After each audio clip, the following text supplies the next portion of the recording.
Most people are taught that oil nationalization is a moral story, a poor country reclaiming its natural resources from foreign corporations, a struggle for sovereignty, a victory of the nation over empire.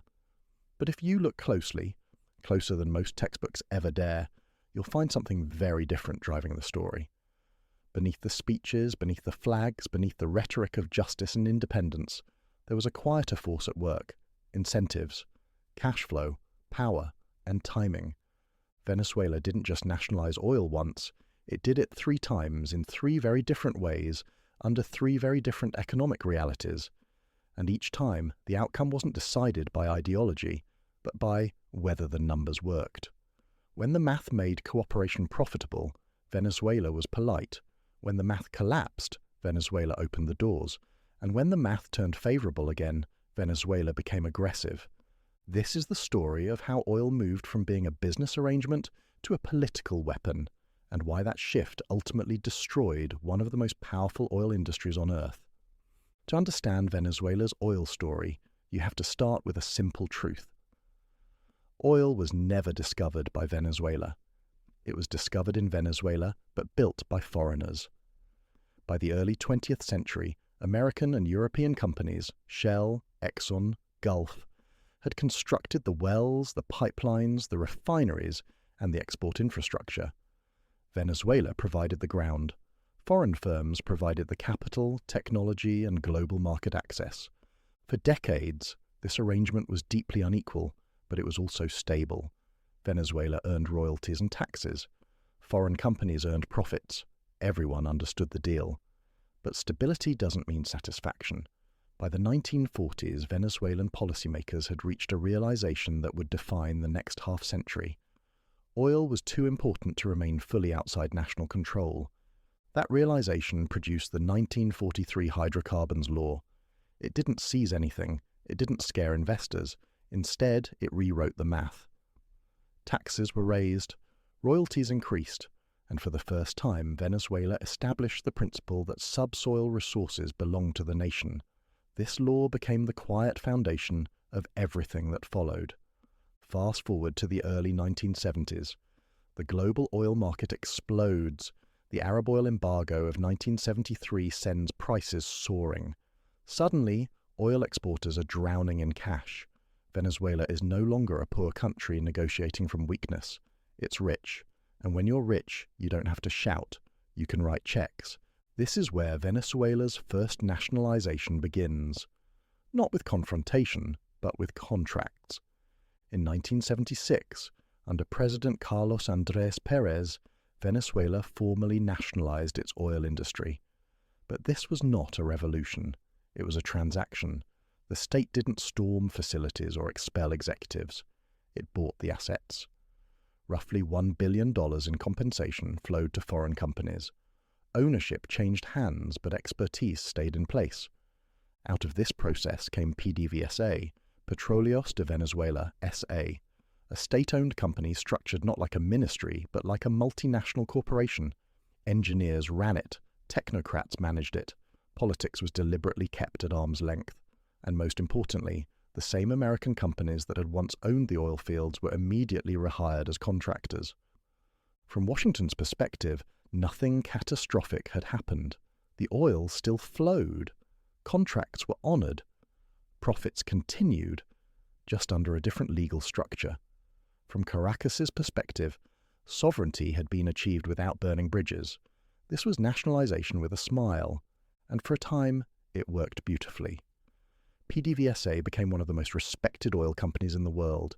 It reinvested profits, it trained engineers, it expanded internationally. By the 1980s, PDVSA wasn't just producing oil. It was buying refineries in the United States, including Citgo. Venezuela didn't just export crude, it integrated into the downstream business. This was the golden age, but golden ages depend on prices, and prices don't stay high forever. By the late 1980s and early 1990s, oil prices collapsed, revenues shrank, debt piled up. Venezuela faced a problem no ideology could solve. Its oil was becoming harder to extract. The Orinoco Belt held vast reserves, but they were heavy, thick, expensive, and technologically demanding. PDVSA had the engineers but not the capital.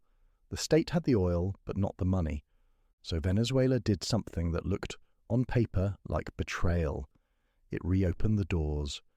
This period became known as the Apertura Petrolera, the oil opening. Foreign companies were invited back in, not as contractors but as investors. Tax rates were slashed. Royalties dropped to as low as 1%. Joint ventures were structured to heavily favour outsiders. From a narrow economic standpoint, the policy made sense. Investment flooded in. Technology arrived. Production stabilised. But politically, it was explosive. To many Venezuelans, it felt like a reversal of history. Oil had been nationalised, only to be quietly given away again. This resentment didn't stay academic. It became fuel. And that fuel carried Hugo Chávez to power.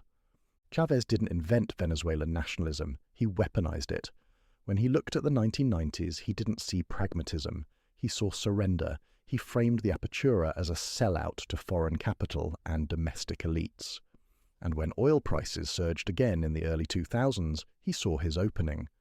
This time, nationalization would not be polite, it would be ideological. Under Chávez, the rules changed overnight. Contracts were rewritten. Taxes skyrocketed. Royalties increased.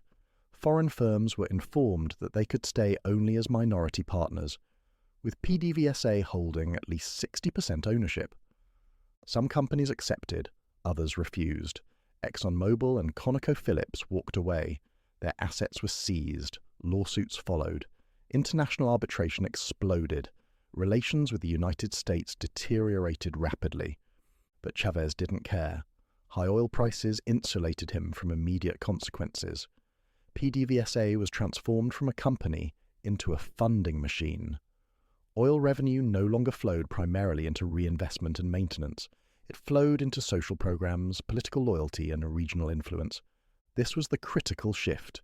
PDVSA stopped behaving like an oil company and started behaving like a ministry of finance. Engineers were replaced with loyalists. Expertise drained away. Maintenance was deferred. Production targets became political slogans rather than technical realities. As long as oil prices stayed high, the system survived. But the system was fragile. It depended entirely on one variable Venezuela could not control. When prices collapsed in the mid-2000s, the illusion shattered. Production fell off a cliff. Infrastructure decayed. Skilled workers fled. Sanctions tightened the noose. The industry that had once rivaled Exxon in professionalism could no longer keep the lights on. This wasn't the failure of nationalization as a concept. It was the failure of politicization. Venezuela's story proves something uncomfortable. Ownership matters less than governance. The 1976 nationalization worked because incentives aligned. The state wanted long-term revenue. Professionals were empowered. Politics stayed out. The 2000s nationalization failed because oil became a weapon instead of a business. Once PDVSA existed to serve power rather than production, decline was inevitable. And this is the deeper lesson. Resources don't make countries rich. Institutions do. When oil was treated as capital, Venezuela thrived. When oil was treated as ideology, Venezuela collapsed. History doesn't repeat, but the pattern is familiar. Countries nationalize when prices are high and cooperate when prices fall. They moralize decisions driven by cash flow. They confuse control with competence. Venezuela didn't lose its oil because foreigners stole it. It lost its oil industry because politics replaced engineering. And that is the real tragedy. Not that Venezuela nationalized oil, but that it forgot why the first nationalization worked.